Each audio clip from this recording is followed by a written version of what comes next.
Yang pertama, definisi kualitas. Menurut KBBI, kualitas berarti tingkat baik buruknya sesuatu, derajat atau taraf mutu.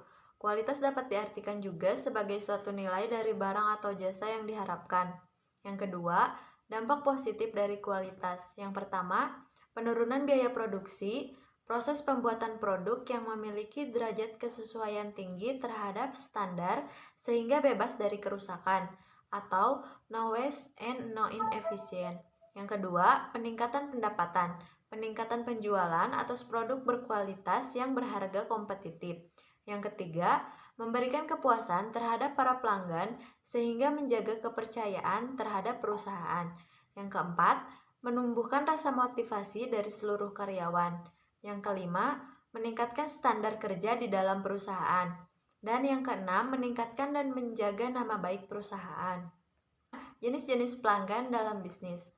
Ada 3 jenis pelanggan yang akan dihadapi oleh setiap pemilik perusahaan, yaitu yang pertama, pelanggan internal atau lingkup dalam. Jenis pelanggan yang pertama adalah pelanggan internal. Pelanggan internal merupakan pelanggan yang berasal dari lingkup dalam bisnis perusahaan. Ketika kita menjalankan sebuah bisnis, tentunya akan ada pelanggan-pelanggan yang ingin menjual kembali produk yang ditawarkan. Biasanya, pelanggan internal ini berasal dari organisasi tertentu dan bentuk dari transaksi jual beli yang dilakukan. Biasanya, pelanggan ini bersifat kerjasama atau business to business. Bagian pembelian, produksi, penjualan, pembayaran gaji, rekrutmen, dan karyawan merupakan contoh dari pelanggan internal. Yang kedua, ada pelanggan eksternal atau lingkup akhir. Pelanggan eksternal adalah para pelanggan yang berada di lingkup akhir atau bisa disebut sebagai end user. Yang dimaksud end user merupakan pengguna dari produk atau jasa yang ditawarkan oleh bisnis kita. Jadi, untuk menjangkau para pelanggan eksternal, kita dapat menggunakan berbagai macam strategi marketing dengan jangkauan business to customer. Contohnya, seorang ibu rumah tangga yang membeli berbagai kebutuhan secara rutin setiap bulan. Atau bisa juga masyarakat umum yang menerima produk maupun jasa dari perusahaan tersebut. Dan yang ketiga, ada namanya pelanggan antara. Jenis pelanggan terakhir yang akan ditemukan di dalam bisnis adalah pelanggan antara. Yang dimaksud pelanggan antara yaitu kita bisa lihat dari segi kualitasnya, dari segi waktu. Contoh dari pelanggan antara ini adalah reseller, referral partner, atau individu lainnya yang akan menjual kembali produk atau jasa bisnis kita. Meskipun pelanggan antara mirip dengan pelanggan eksternal, yaitu bersifat kerjasama, akan tetapi yang membedakan di antara keduanya adalah pelanggan eksternal merupakan pelanggan dari organisasi, sedangkan pelanggan antara adalah bersifat individual.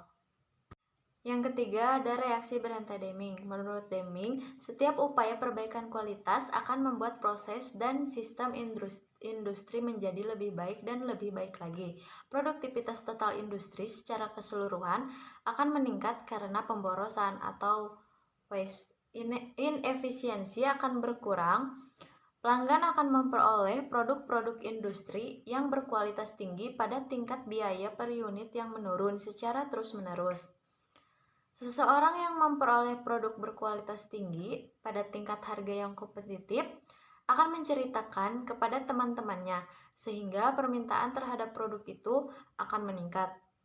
Hal ini pada akhirnya akan memperluas pasar yang berarti akan meningkatkan pangsa pasar atau market share. Apabila industri itu tetap dalam bisnis, perbaikan kualitas akan meningkatkan kesempatan kerja serta meningkatkan pengembalian investasi atau return on investment atau ROI. Setiap usaha perbaikan kualitas akan menghilangkan atau mengurangi pemborosan yang ada dalam sistem itu, sehingga biaya per unit produk akan berkurang. Dengan demikian, reduksi biaya produk dapat dilakukan melalui perbaikan kualitas. Tujuan reduksi biaya secara terus-menerus adalah untuk mempertahankan harga kompetitif dan margin keuntungan atau profit margin secara bersama dalam waktu yang panjang. Yang keempat ada materi tentang komponen kualitas. Yang pertama ada quality planning. Komponen utama dalam kualitas adalah quality planning.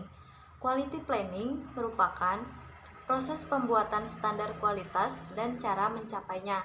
Tanpa quality planning, tidak ada benchmark yang jelas, sehingga bisa saja kualitas yang dihasilkan berbeda-beda. Jadi, komponen ini adalah semacam tonggak atau pangkal utama yang harus dijalankan agar komponen lain dapat terlaksana dengan optimal. Yang kedua, ada quality improvement. Seperti namanya, quality improvement ditujukan memang untuk meningkatkan kualitas produk atau jasa yang sedang diproduksi oleh perusahaan. Peningkatan kualitas berfokus pada proses produksi. Biasanya, peningkatan kualitas ini dijalankan di tengah-tengah produksi agar proses lebih optimal dan produk yang dihasilkan bisa dipercaya kualitasnya. Yang ketiga, ada quality control. Komponen manajemen mutu yang selanjutnya adalah quality control. Yang dimaksud quality control adalah pengawasan proses guna menjaga kualitas produksi agar sesuai dengan standar yang ditetapkan di awal. Perbedaannya dengan quality improvement adalah quality control lebih berfokus pada pengawasan proses produksi dan produk yang dihasilkan, bukan mengubah prosesnya. Keempat, ada quality assurance. Quality assurance adalah tindakan yang dilakukan untuk memastikan bahwa produk atau jasa sudah memenuhi standar yang ditentukan. Tujuannya adalah ketika dijalankan quality control, tidak terlalu banyak produk yang harus diperbaiki. Proses ini dapat membuat produksi lebih efisien, baik dari segi waktu, tenaga, dan biaya. Pentingnya kualitas untuk keselamatan pengguna produk. Setiap sistem manajemen memiliki keinginan tinggi terhadap kualitas. Sebagai contoh, penerapan total quality management dan Six Sigma di perusahaan selalu berbicara bagaimana kita bisa membuat terobosan untuk meningkatkan kualitas layanan melalui perbaikan-perbaikan. Kenapa kualitas ini menjadi sangat penting bagi perusahaan kita? Yang pertama, meningkatkan reputasi perusahaan dengan menciptakan produk yang berkualitas.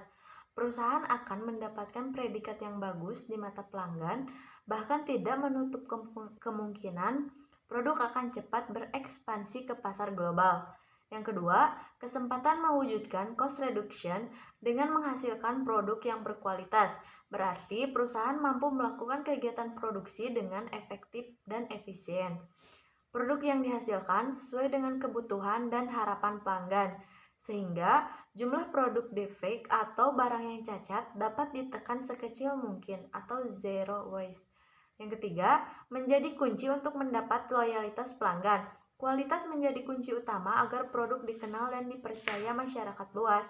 Jika ingin meningkatkan loyalitas ke level yang lebih tinggi, pastikan kita meningkatkan kualitas terlebih dahulu, baik kualitas produk maupun kualitas pelayanan. Kita sebagai pengusaha pastinya ingin bisnis yang berkelanjutan dengan meluncurkan lebih dari satu produk. Maka mulai pikirkan produk dan kualitas seperti apa yang akan diminati di pasaran. Karena pada akhirnya kualitaslah yang dinilai konsumen, bukan yang lain. Mungkin konsumen tidak peduli bagaimana kita melakukannya, tetapi mereka hanya peduli pada kualitas apa yang mereka dapatkan dengan produk atau layanan kita. Untuk saat ini, konsumen cenderung memilih sebuah produk karena kelebihan, baik itu fitur yang lebih komplit ataupun pelayanan pelanggan yang lebih baik. Kita harus bisa mewujudkan itu, berikan sesuatu yang selalu berbeda, yaitu apa yang tidak dimiliki oleh kompetitor. Jadikan kualitas sebagai hal yang utama.